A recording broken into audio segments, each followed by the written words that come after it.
y'all!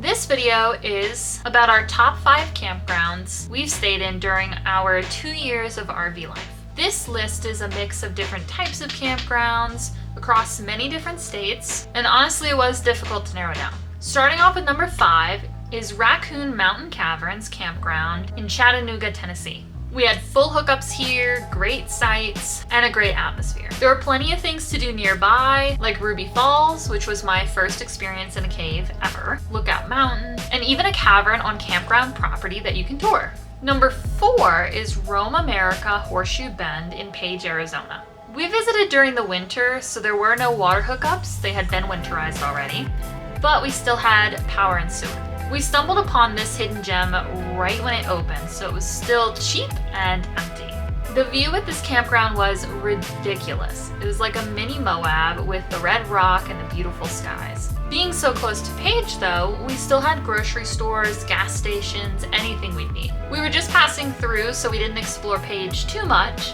but we would absolutely stay here again the next time we're in the area. Number 3 is the Mount Shasta KOA in Mount Shasta, California. This KOA was a little tricky to get into with a bigger rig, but the park was great. The sites were long and nice, full hookups, and the nearby town had anything you'd need, even a Starbucks. Plus a view of Mount Shasta, of course. Also, Mount Shasta, California is home to the first ever Black Bear Diner. We love Black Bear Diner and discovered it on our first trip out to Utah. So getting to eat at the very first one was definitely a treat, especially since the trip that took us there was a complete and utterly unplanned detour. Number 2 is the Pacific City Thousand Trails in Cloverdale, Oregon.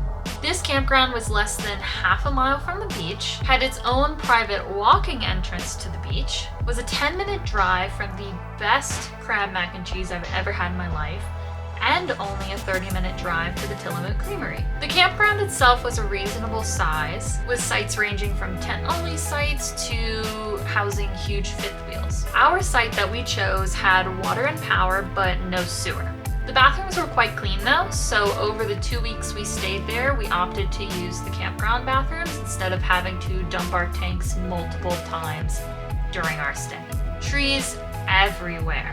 Very Pacific Northwest, not very good for Starlink, which was fine. It gave us an excuse to go into town. This was a peaceful experience, listening to the ocean waves from your camper.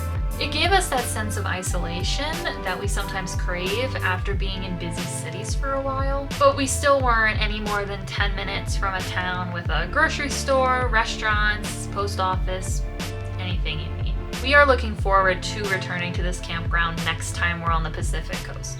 I want to add in an honorable mention that I didn't feel was a proper comparison, but definitely deserves to be mentioned. The KOA that we've stayed in Utah is the campground we've definitely stayed in the most. The staff is excellent, the location excellent, amenities awesome. We started out staying there when we moved into the RV, and anytime we visited Utah for an extended period of time, we chose to stay there.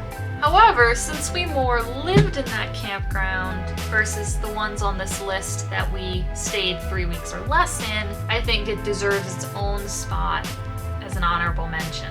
And finally, our absolute favorite campground that we've stayed in after 2 years of RV life, crossing the United States half a dozen times, is the Dead Horse State Park Campground in Moab, Utah.